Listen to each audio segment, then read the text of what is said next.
بہر کیف جس میں بہت بہت زیادہ لوگوں کے سوالات تھے، تو انشاءاللہ عزیز ان سوالات کو ہم نے سب کو جمع کیا،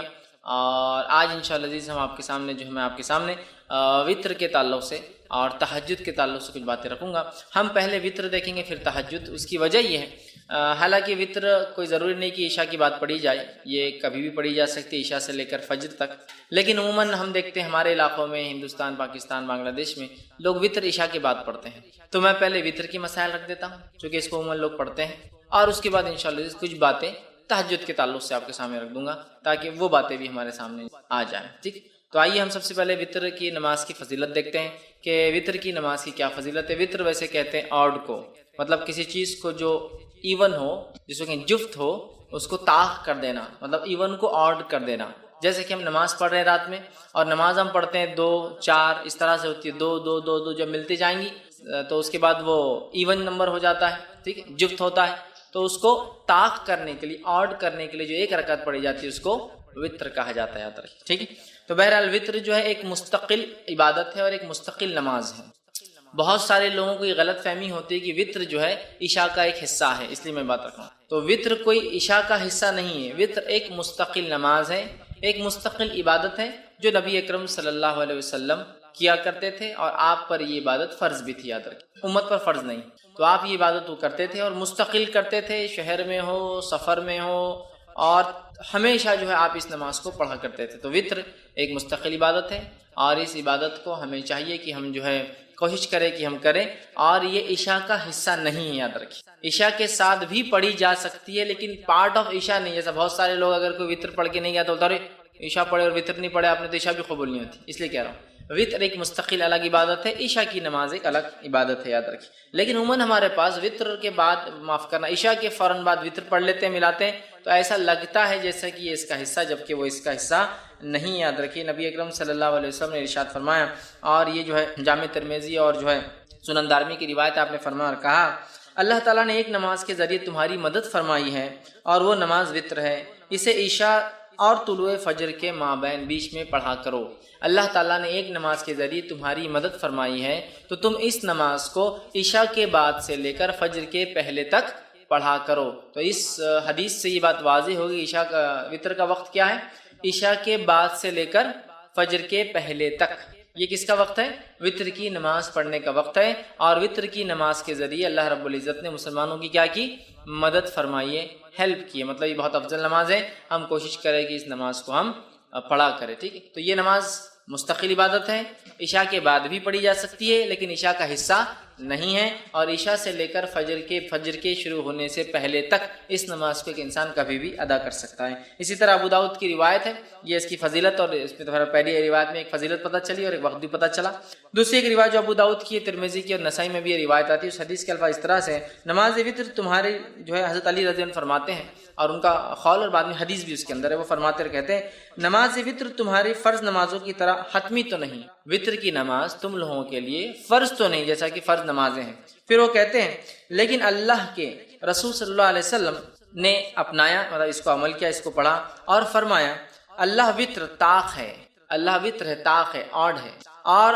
آڈ کو پسند کرتا ہے، واللہ وطر ویحب الوطر، اللہ آڈ ہے اور آڈ کو پسند کرتا ہے۔ اللہ آڈ مطلب اللہ ایک ہے اور آڈ ڈیجٹس کو پسند کرتا ہے، اس لیے نبی اکرم صلی اللہ علیہ وسلم کا عمل اگر آپ دیکھیں تو آپ اکثر عمل کو آڈ کرتے تھے، 1 3 5، یہاں تک کہ آپ کھانے میں ویسے ہی کرتے تھے، کھجور کھاتے تو 1 کھاتے، 1 سے زائد ہوتے تو 3 کھاتے، 3 سے زائد کھاتے تو 5 کھاتے۔ چونکہ آڈ نمبرز کی خصوصیت یہ ہے کہ جب اس کو ڈیوائڈ کیا جاتا ہے تو اس کا ریمائنڈر ہمیشہ 1 ہوتا ہے، تو اللہ چونکہ آڈ ہے، 1 ہے، تو وہ پسند کرتا ہے۔ تو اس نے فرمایا، حضرت علی فرماتے ہیں کہ آپ یہ نماز تو فرض تو نہیں ہے، حضرت علی کے قول خود واضح ہے، لیکن آپ وہ فرماتے ہیں کہ رسول اللہ صلی اللہ علیہ وسلم فرمایا، اللہ وطر ہے، طاق ہے، پھر فرمایا، اور اکائی طاق کو محبوب رکھتا ہے، پسند کرتا ہے۔ اے اہل قرآن، مطلب اے مسلمانوں، وطر کو پڑھا کرو، وطر کو پڑھا کرو۔ تو گویا حکم بھی ہے وطر کے پڑھنے کا، تو لہٰذا ہمیں وطر پڑھنے میں کوتاہی نہیں کرنی چاہیے اور وطر کو اپنا معمول بنا لینا چاہیے۔ آپ عشاء کے بعد سے لے کر فجر تک کبھی پڑھ سکتے ہیں، یہ مستقل ایک نماز ہے، کوئی ضروری نہیں کہ عشاء کے بعد ہی پڑھے جائے، عشاء کے بعد سو کر اٹھ کے پڑھیے، یا آپ جاگ رہے ہیں تو بعد میں سوتے وقت پڑھیے، آپ کے اوپر ڈیپینڈ ہے بہرحال۔ تو یہ کوئی وہ نہیں ہے کہ آپ عشاء کے ساتھ ہی پڑھیں، لیکن عشاء کے بعد سے لے کر فجر تک، فجر کے پہلے تک آپ اس کو کبھی بھی پڑھ سکتے ہیں۔ اسی طرح جو ہے ابو داؤد کی، نسائی کی اور جو ہے ابن حبان، دارقطنی اور دیگر حدیثوں میں جو الفاظ آتے ہیں اس میں سے ایک لفظ یہ الوتر حق، وتر حق ہے، مطلب وتر ضروری ہے، وتر کو پڑھا کرو، بلا وجہ چھوڑا نہ کرو، تاکید ہے۔ دوسری کی روایت میں فرما اور کہا الوتر حق علی کل مسلم، وتر حق ہے ہر مسلمان کے اوپر، مطلب اے مسلمانوں وتر تم پر حق ہے، جتنا ہو سکے وتر کو پڑھا کرو۔ تیسری کی روایت میں فرما اور کہا الوتر حق ولیس بواجب، وتر حق ہے، ضروری ہے لیکن واجب نہیں ہے۔ ٹھیک، تو یہاں دیکھیے نبی اکرم صلی اللہ علیہ وسلم تاکید کر رہے ہیں وتر کے تعلق سے، اور یہ تاکید کر رہے ہیں کہ وتر واجب نہیں ہے لیکن اس کو پڑھا کرو اس لیے کہ وہ حق ہے۔ تو اوپر کی روایتوں میں جو حق ہے کے الفاظ بار بار آ رہے ہیں، اس سے یہ بات واضح ہو رہی ہے کہ وتر بڑی اہم نماز ہے، بلا وجہ سے چھوڑنا نہیں چاہیے، کوشش کرنا چاہیے کہ اس کو جتنا ہو سکے اتنا پڑھا جائے، لیکن یہ بات یاد رکھ لیجیے نماز واجب نہیں، چونکہ آپ سمجھ خود حدیث ہے وتر حق ہے لیکن یہ جو ہے واجب نہیں ہے، ضروری نہیں ہے۔ اور یہ بات میں اس لیے بھی رکھ رہا ہوں کہ بہت سارے لوگ یہ سمجھتے ہیں کہ اگر وتر نہ پڑھے عشاء کی بات تو عشاء نہیں ہوئی، اس لیے بھی رکھ رہا ہوں۔ وتر ایک مستقل الگ عبادت ہے لیکن وہ عشاء کے ساتھ پڑھی جا سکتی ہے، لیکن وہ عشاء کا پارٹ نہیں ہے، اس کے نہ پڑھنے سے عشاء میں کوئی کمزوری نہیں آتی ہے۔ ٹھیک ہے، یہ بتانا میرا مقصود تھا۔ تو وتر کو پڑھنا چاہیے، یہ حق ہے، یہ ضروری ہے، بہت اہم ہے، لیکن یاد رکھیے واجب نہیں ہے۔ تو لہٰذا جو شخص استطاعت رکھتا ہو ضرور کوشش کرے کہ وتر کی نماز کو بھی وہ ادا کرے۔ اسی طرح جو ہے ابو داؤد اور مستدرک حاکم کی روایت ہے، نبی اکرم صلی اللہ علیہ وسلم نے فرمایا کہا وتر حق ہے اور جو شخص وتر نہیں پڑھتا ہے وہ ہم میں سے نہیں۔ مطلب اس وتر کی اہمیت، وتر کی نماز کی اہمیت بتاتے ہوئے نبی اکرم صلی اللہ علیہ وسلم کیا فرما رہے ہیں، وتر کو پڑھا کرو اس لیے کہ حق ہے، اور جو وتر نہ پڑھے وہ ہم میں سے نہیں ہے۔ مطلب یہ ہوا کہ بلا وجہ وتر کو نہیں چھوڑنا چاہیے، بلا وجہ وتر میں کوتاہی نہیں کرنا چاہیے، جتنا ہو سکتا ہے اتنا کوشش کر کے وتر کو ضرور ہم لوگ پڑھیں، لیکن یہ نماز واجب نہیں ہے۔ انشاءاللہ آگے میں اس کی تفصیلات رکھوں گا۔ خود اوپر کی روایت میں وضاحت بالکل ہو گئی کہ وہ حق ہے لیکن واجب نہیں ہے، لیکن وہ اتنی اہم نماز ہے کہ زور دینے کے لیے، ایمفسائز کرنے کے لیے نبی کریم صلی اللہ علیہ وسلم فرمائے وہ حق ہے بول کر، جو وتر نہ پڑھے وہ ہم میں سے نہیں، مطلب بلا وجہ وتر کی نماز کو چھوڑنے والا ہم میں سے نہیں، مطلب وہ غلط کام کرتا ہے، اسے چاہیے کہ وتر کو ادا کیا کرے اگر طاقت استطاعت سہولت ہو تو۔ اسی طرح جو ہے نبی اکرم صلی اللہ علیہ وسلم فرماتے ہیں، یہ طبرانی کی دارقطنی کی روایت آپ نے فرما کہا، مسند احمد میں بھی یہ روایت آتی ہے، اور آپ نے فرما کہا 3 چیزیں میرے لیے فرض ہیں، تمہارے لیے تطوع کا لفظ یعنی سنت ہے۔ 3 چیزیں میرے لیے واجب ہے، فرض ہے، میں اس کو کرتا ہوں، اور تمہارے لیے یہ چیز جو آپ سے فرماتے سنت ہے۔ کیا کیا ہے؟ قربانی، آپ نے فرمایا قربانی نبی کی فرض تھی، ہمارے لیے سنت ہے۔ دوسرا فرمایا نماز وتر، نماز وتر نبی کریم صلی اللہ علیہ وسلم کے لیے فرض تھی، ہمارے لیے سنت ہے۔ اور تیسرا فرمایا فجر کے پہلے کی 2 رکعتیں، فجر کی 2 رکعت نماز، یہ دوسروں پر آپ نے فرمایا سنت ہے، مطلب تطوع ہے، لیکن میرے لیے یہ چیزوں کو اللہ نے واجب کر دیا، فرض کر دیا۔ تو اس سے بھی وتر کی اہمیت پتہ چلتی ہے کہ کتنی اہم ہے۔ اسی طرح جو ہے نبی اکرم صلی اللہ علیہ وسلم کا جو معمول تھا وہ یہ تھا، آپ وتر کی نماز کو کبھی نہیں چھوڑتے تھے، آپ کو یہاں تک کہ سفر میں بھی وتر کی نماز پڑھتے ہوئے دیکھا گیا۔ مطلب وتر کی نماز کو نبی اکرم صلی اللہ علیہ وسلم نے اپنا معمول بنا دیا تھا، اور آپ سفر میں بھی، حالانکہ سفر میں قصر ہوتا ہے، جمع بھی ہو سکتی ہے، نمازیں ملائی بھی جا سکتی ہے، 2 نمازیں فجر اپنے وقت پر ظہر اثر ایک ساتھ پڑھ سکتے ہیں آپ، چاہے ظہر کے وقت میں چاہے اثر کے وقت میں، مغرب عشاء ایک ساتھ پڑھ سکتے ہیں، چاہے مغرب کے وقت میں چاہے عشاء کے وقت میں، تو گویا 3 وقت میں 5 نمازیں ہوتی ہے، اور اس میں بھی قصر کا آپ کو موقع ہے، مطلب نمازیں ہاف ہو جاتی ہے، فجر 2 کی 2 رکعت ہوتی ہے فرض، ظہر کی 4 کی 2 ہو جاتی ہے، عصر کی 4 کی 2 ہو جاتی ہے، مغرب کی 3 ہوتی ہے، اور عشاء کی 4 کی 2 ہو جاتی ہے۔ مطلب فرض میں بھی قصر ہے، لیکن نبی اکرم صلی اللہ علیہ وسلم نے اس حالت میں بھی جو ہے وتر کو پڑھا، وتر کو پڑھا۔ تو وتر کی نماز اس سے پتہ چلتا ہے بڑی اہمیت کے حامل ہے۔ اب وتر کی نماز کیا ہے، اس کا حکم کیا ہے؟ سنت ہے، واجب ہے، موقعہ ہے؟ جیسے ہمارے پاس جو عموماً چلانے ہیں واجب الوتر بولتے ہیں، وہ کیوں؟ وہ جو حدیث میں نے اس سے پہلے آپ کے سامنے رکھی کہ جو وتر نہ پڑے وہ ہم میں سے نہیں ہے، تو اس سے پتہ چلا رہا ہے یہ تو بہت اہم ہے، ورنہ مسلمان نہیں ہے وہ شخص۔ لیکن علماء لکھتے ہیں یہ وضاحت کے لیے ہے، اہمیت بتانے کے لیے ہے، لیکن یہ اسلام سے خارج نہیں ہوتا کوئی وتر کی وجہ، ٹھیک ہے؟ تو یہ واجب نہیں، بلکہ اس کے تعلق سے صحیح قول یہ کہ وتر کا پڑھنا سنت موقعہ ہے، واجب نہیں یاد رکھے، اس لیے کہ ہمارے پاس اور خاص طور سے حنفی مسلک میں فرض الگ چیز ہے، واجب الگ چیز ہے، جبکہ ہمارے نزدیک یہ ہے کہ فرض اور واجب ایک ہی چیز ہے، یاد رکھیں فرض اور واجب کی اہمیت ایک جیسی ہے۔ تو بہرحال وہ کہتے واجب ہے، ٹھیک ہے، ہم کہتے واجب نہیں، سنت موقعہ ہے، سنت موقدہ، اور یہی قول جمہور علماء کا یاد رکھیے، اور نبی اکرم صلی اللہ علیہ وسلم کی ایک حدیث میں نے آپ کے سامنے پہلے رکھ بھی دی تھی۔ اسی طرح ایک اور روایت ہے جو میں نے پہلے آپ کے سامنے رکھی تھی، جس میں آپ نے فرمایا اور کہا کہ یہ جو ہے آپ فرماتے نہیں سوائے اس کے تطوع یعنی سنت نفل پڑھے، مطلب وطر کی نماز یہ جو ہے یہ سنت ہے، سنت موقدہ ہے۔ ایک رات میں فرمایا مجھ پر فرض ہے اور تم لوگوں پر تطوع، تم لوگوں پر کیا ہے سنت ہے، تم لوگوں پر یہ نماز فرض نہیں ہے۔ تو اس سے پتہ چلا یہ نماز واجب نہیں بلکہ سنت موقدہ ہے، ٹھیک ہے۔ اسی طرح امام مالک جو ہے اور مسند احمد کے اندر روایت آتی ہے، عبادہ بن صامت رضی اللہ عنہ اس کے راوی فرماتے اور کہتے ہیں کہ جس کے اندر آپ صلی اللہ علیہ وسلم نے فرمایا کہ یہ تطوع یہ نماز سنت ہے، نہ کہ تم پر فرض، تو بلکہ یہ جس کو ہم کہیں گے عام زبان میں سنت موقدہ جو کہتے ہیں نا، ایسی سنت جس کو نبی اکرم صلی اللہ علیہ وسلم نے ہر حال میں کرنے کی کوشش کی، یہ نماز ایسی ہے، یاد رکھیے وطر۔ اب وطر کی نماز کا وقت کب شروع ہوتا ہے اس کے تعلق سے دیکھ لیتے ہیں۔ تو میں سمجھتا ہوں پہلی حدیث میں نے درس کے ابتدا میں جو بتائی واضح ہے کہ یہ نماز کے ذریعے اللہ نے ہماری مدد کی، اور یہ نماز عشاء کے بعد سے لے کر فجر کے پہلے تک پڑھی جا سکتی ہے، ٹھیک۔ تو اس کا وقت شروع ہوتا ہے عشاء کے بعد سے فجر کے طلوع مطلب فجر کے شروع ہونے سے پہلے تک، مطلب اس کو عام زبان میں کہوں تو عشاء کے بعد سے سحر کے وقت کے ختم ہونے تک، چونکہ سحر کا وقت ختم ہوتا ہے تو فجر شروع ہو جاتی، تو اس کا وقت رات میں عشاء کے بعد سے لے کر سحر کے شروع ہونے کے پہلے تک ہے۔ تو ہم لوگ کوشش کریں کہ اس عمل کو جو ہے اگر ہم کرنا چاہتے ہیں تو عشاء کے بعد سے لے کر فجر کے پہلے تک کر سکتے ہیں۔ ابو داؤد، ترمذی اور ابن ماجہ کی روایت ہے، آپ صلی اللہ علیہ وسلم فرمایا اور کہا اسے نماز عشاء اور طلوع فجر کے مابین پڑھو، عشاء کے بعد اور طلوع فجر کے شروع ہونے کے بیچ میں کہیں آپ اس نماز کو پڑھ سکتے ہیں، یاد رکھیں، ٹھیک ہے۔ اسی طرح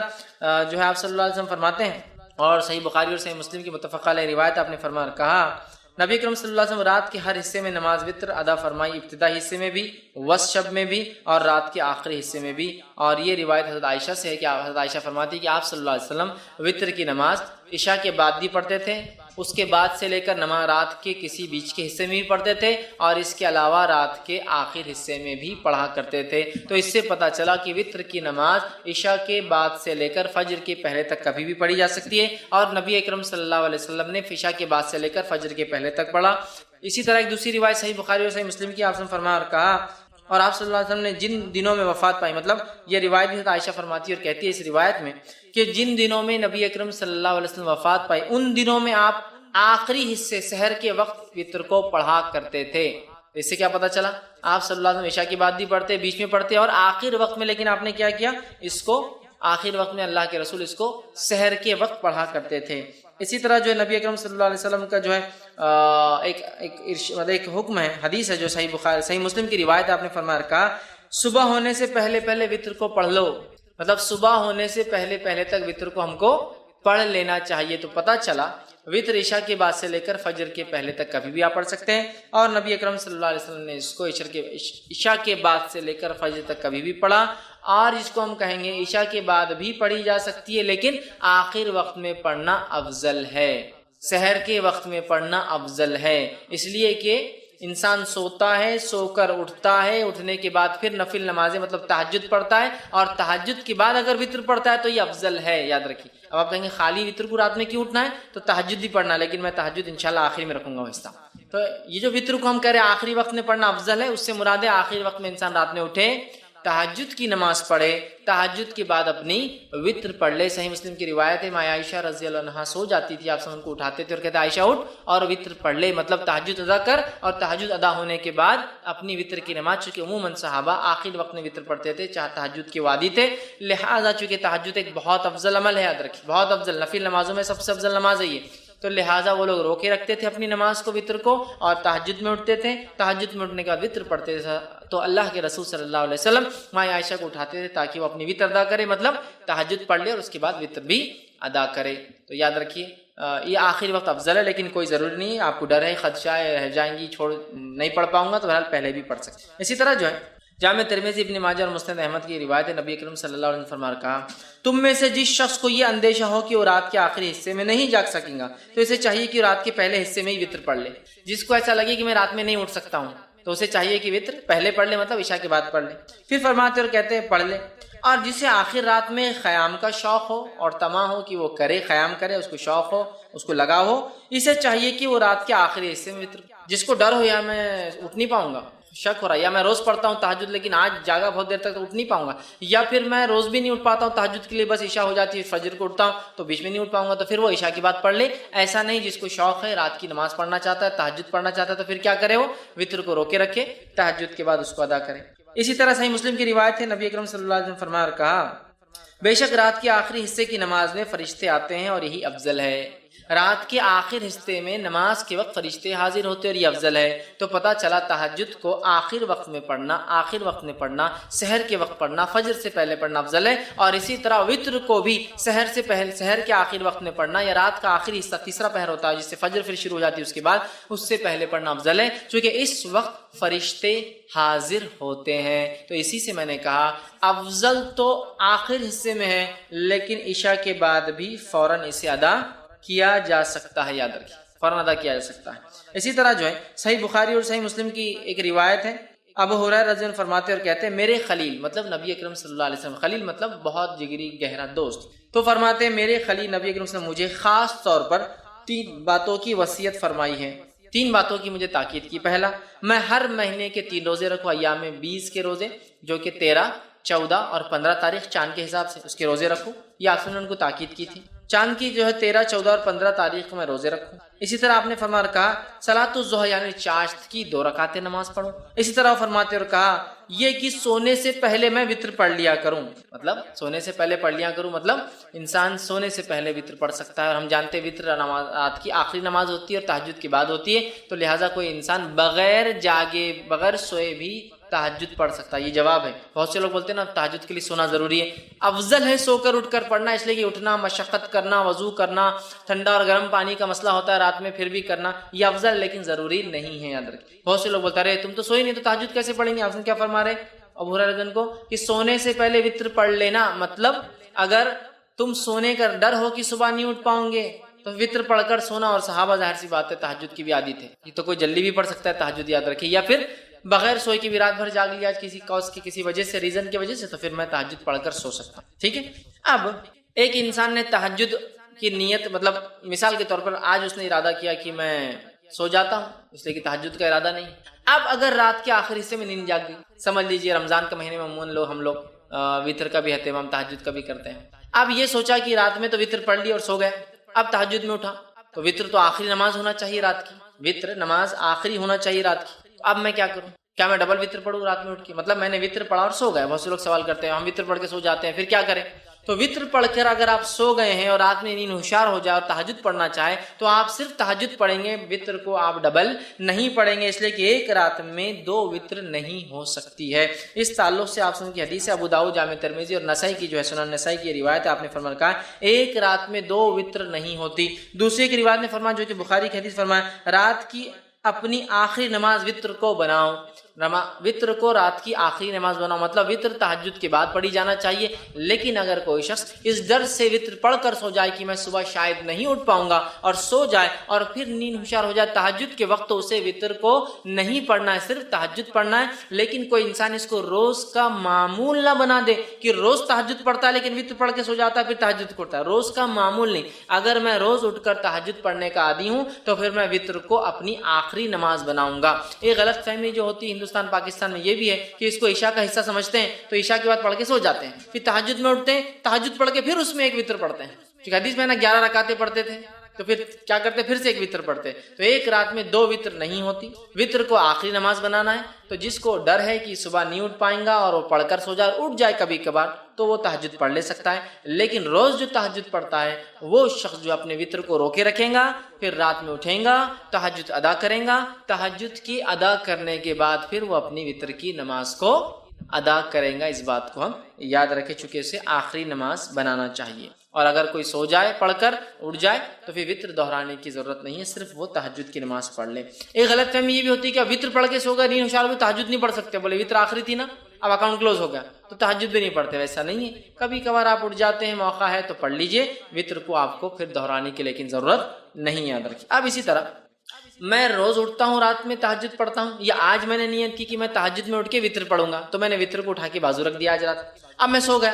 اب جب اٹھا تو فجر کی اذان ہو گئی، مطلب فجر ہو گئی، اب کیا کروں؟ تو کیا میری وطر کی قضا ہوگی؟ چلو تہجد تو چلے گی، چھوڑو، چونکہ تہجد کا مسئلہ نہیں، لیکن وطر تو بڑی اہم نماز تھی۔ تو یاد رکھیے وطر کی نماز ایک ایسی نماز ہے جس کی قضا نبی اکرم صلی اللہ علیہ وسلم ثابت ہے، چونکہ آپ اتنا پڑھتے تھے، کثرت سے پڑھتے تھے، ہمیشہ پڑھتے تھے، سفر میں پڑھتے تھے، گھر پر پڑھتے تھے، کہ آپ نے اس کی قضا بھی کی۔ اور اس تعلق سے ایک روایت ہے جو ابو داؤد، مسند احمد اور جو مستدرک حاکم کی حدیث، آپ نے فرمایا جو شخص وطر سے سویا رہ جائے، مطلب ارادہ تھا اٹھ کے پڑھوں گا لیکن سو گیا، روز پڑھتا تھا سو گیا، یا آج نیت کر کے وطر نہیں پڑھی کہ تہجد پڑھوں گا اور میں سو گیا، تو آپ فرماتے ہیں جو شخص وطر سے سویا رہا، سو جائے یا بھول جائے، اب یاد ہی نہیں رہی آج وطر پڑھا نہیں پڑھا، مطلب جاگتا تو رہا لیکن بھول گیا، بھول جائے تو وہ انہیں صبح کے وقت یا پھر جب یاد آ جائے پڑھ لے۔ تو پھر وہ شخص اسے صبح کے وقت اور جب یاد آ جائے، حالانکہ وطر کب پڑھنا ہے؟ صبح سے پہلے، فجر سے صبح چالو ہو جاتی ہے، فجر سے پہلے پڑھنا ہے، لیکن جو شخص سویا رہا یا بھول گیا وہ کیا کرے؟ وطر کو صبح پڑھ لے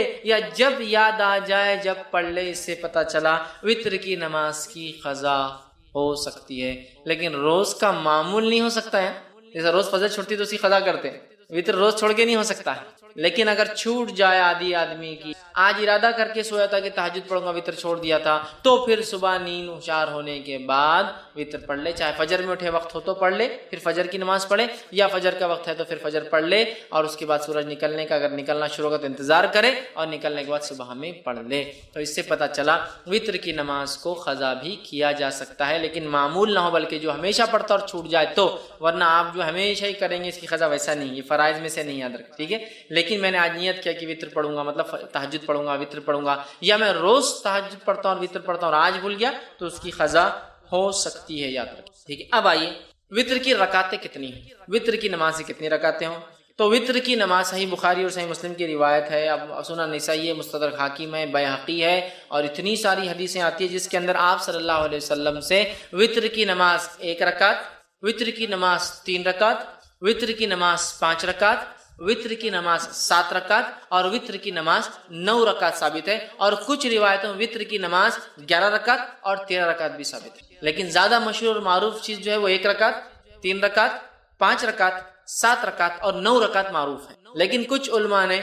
11 بھی ثابت کی ہے اور 13 بھی ثابت ہے، لیکن اس میں تھوڑا سا شبہ یہ ہے کہ وہ 11 تہجد کے ساتھ تھی اور 13 تہجد کے ساتھ فجر کی 2 تھی، وہ اس لیے میں وہ نہیں لے رہا ہوں، لیکن 9 رکعت تک تو بالکل ثابت ہے۔ لیکن ہمارے پاس چلن کس چیز کا ہے؟ کیا چیز مشہور اور معروف ہے؟ ہم لوگوں کے پاس جو ہے 3 رکعت مشہور اور معروف، کوئی ایک پڑھ لے تو بھی وہ خارج ہو جاتا ہے، مطلب دھکے پر لوگ اسلام سے خارج ہو جاتے ہیں، مسلک سے خارج ہو جاتے ہیں، بے دین ہو جاتے ہیں۔ 1 رکعت بھی ثابت ہے، لیکن 3 معروف، لیکن 3 ضروری نہیں، یاد رکھیے، 1 بھی، 3 بھی، 5 بھی، 7 بھی اور 9 رکعتوں تک پڑھ سکتے ہیں۔ اب آئیے ایک کے بعد ایک ہم دیکھتے ہیں یہ نماز، اس کی دلیل اور اس کے بعد اس کا طریقہ، یہ 1 کیسی پڑھیں گے، 3 کیسی پڑھیں گے، 5 کیسی پڑھیں گے، 7 کیسی پڑھیں گے اور 9 رکعت کیسے پڑھیں گے، ٹھیک ہے؟ جو آدمی کی جیسی سہولت، صحت، حالات کے اعتبار سے 1 پڑھے، 3 پڑھے، 5 پڑھے، 7 پڑھے، 9 پڑھے، ٹھیک ہے؟ یہ تہجد کی رکعتوں کے علاوہ ہے۔ تہجد کی رکعتیں کتنی؟ انشاءاللہ تہجد پورا الگ سے ایک چیپٹر ہے، وہ لوں گا جب بتاؤں گا۔ اب آئیے 1 رکعت کے تعلق صحیح بخاری اور صحیح مسلم کی روایت ہے، نبی اکرم صلی اللہ علیہ وسلم رات کی نماز جو ہے 2 رکعتیں کرتے تھے،